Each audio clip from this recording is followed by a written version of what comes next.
to just introduce about the things like sustainable urban power solutions. So the coverage of the sessions, what we have informed, like urban power, why urban, the situation of urban power, like why urban power is so important to Indian development in the context of energy transition.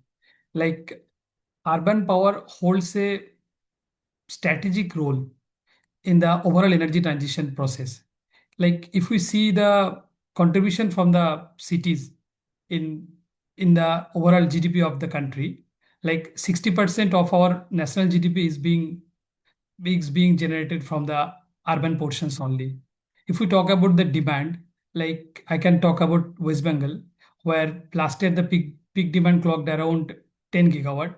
So Calcutta, the main city of West Bengal, it contributed about 3.8 gigawatt of the demand. So majority of the demands, whatever is coming in the grid, that is being concerned from the main cities. So urbanization and their power requirement is like go hands by hands. And if you see about the potential, what urban areas like presents, so most of the potentials are untapped. So if we talk about rooftop solar potentials, so as per WRI report, like India has around 200 gigawatt of untapped rooftop solar capacity potential. So that is a huge number. So right now, in terms of rooftop solar installation, we are around 12 gigawatt in overall. It's covering all the states. So if we cover only the urban portions, it is around 4 gigawatt, around 4 gigawatt. So so much numbers are left to be covered. And we have during the sessions we have heard about how smart meters can be integrated in the systems, how RDSS is helping the system improvement and everything. And in terms of digital energy monitoring, how the systems can be smart meters can be used to monitor the data properly. So I'll not go into those portions. So my sites also include these portions also, but I'll not touch those portions. So I'd like to like present a few scenarios, like whatever the current issues we're having, like uh, for the NCR region, we can say like the penetration of EV is happening in a good stage. But what we're lacking, like if you see the deep like installation capacity of our country, so we are around 505 gigawatt currently. So out of that, around 52% is coming from renewable energy sources. But in terms of generation, we are around 25%. So once my grid is not totally green, the EV will not help me. But the penetration is happening, but it will not help me. So currently, all the focuses we are having to get my grid green. So get my grid bin, the main things what is required is the energy storage. Obviously, energy storage is the main like missing link in our grid. So if we have like proper energy storage systems, then we can go ahead with that journey. And like for the urban planning, what I think is most important, like a rooftop solar installation is a like it can be a game changer for the urban planning. And solar plus storage system for the microgrids in Tata Power Mumbai model, there are some special microgrids areas which are operating off-grid model. So model microgrids can be a game changer for other cities also. Like they are operating on it. Also, some of the areas are there which are operating on DC powers also. So it can be a useful situations for another other cities also. And peer-to-peer trading, we are actually going ahead with this. If you heard about that Indian Energy Stack, so Indian Energy Stack is a platform where government of India is trying to create a virtual energy transaction, just like a UPI model.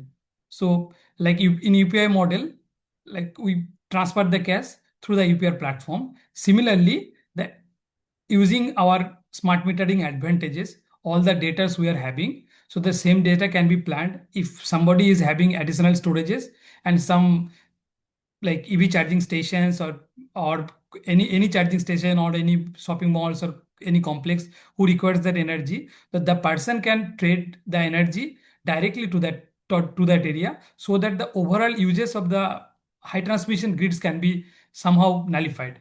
So this can be a good steps for the overall country. And Indian Energy Stack, Government Minister of Power and Government of India, all of them are pushing. Uh, like virtual PPAs are another thing in the last slide what I have shown. So virtual PPAs is also another thing which can work for the s- like high range consumers of the cities. Like if you are having any data centers, if you are having any high demand consumers, they can also go for the virtual PPAs, which can be a good model also. So in the urban planning scenario, what is the most needed things is the electrification of public services and urban assets. So electrification of public services, this is being focused in all over the cities, but the focus needs to be intensified, I think. So, and I'll cover one thing mostly. AI, uses of the AI in the smart cities has been already covered by the previous speakers. So I'd like to introduce this portion specifically, like CSRD report. What is the report being published by REC, Consumer Service Rating of Discoms? So I'd like to have a discussions on the topics later on also. We are having a comprehensive database of the urban discoms who are operating, and also the rural discoms and overall all the discoms in the country who are participated in these reports. So mostly, like, how do we learn? We learn from the best practices among the peers. So from how our peers are performing, from that we can learn the best practices. So in this report, we generally focus on the four main things: operational reliability, connections and other services, metering and billing, rectification, and grievance redressal. So out of these things, we proportionately give the weightage. Most weightage is given to the operational reliability portions, where hours of supply is having the most weightage. In context of Indian cities, hours of supply is much more improved stages, but in terms of the connections and other services, it is also very good in overall all the Indian cities. Metering and billing connections is also good. But what is happening in terms of the fault rectification and grievance redressal system? Grievance redressal, somehow it has been improved. In terms of the fault rectification, this is the area some of the cities are lagging. Mostly, this of this area, some of the system like smart metering can improve these sections. But what is happening in the real time, if we see like what is the reason behind the less hours of supply? So most of the reasons will come from the system failure. If I talk about the system failure, so the distribution transformer failure is the most reason, like most informed reason why the hours of supply has been raised. So distribution transformer failure, because of mostly it is happen like we're not having the proper data, how many consumers are connected, what should be the proper rating of the DT. So if we have that data, like through smart meter, we can easily have that data. So if we have that data and if we can incorporate it to the system, then planning of the distribution transformer can be a much improved stage. So like operational reliability portions where we are lagging for some of the cities, and also for fault rectification sections where we are lagging for some of the cities, that can be improved. And we're also covering the best practices among the global peers also. So if we can also think like learn from those players also, it can be a good things. So here are the top 10 performing discoms in the country in terms of the consumer service rating of them. So we can easily see that Delhi is topping, and Maharashtra Adani and TPCL is then, and Andhra Pradesh is also having a like good weightage in terms of the rural discoms. Andhra Pradesh is topping. So from there we can easily see like what is the sections where is discoms are lagging, so they can improve from those sections who are performing well.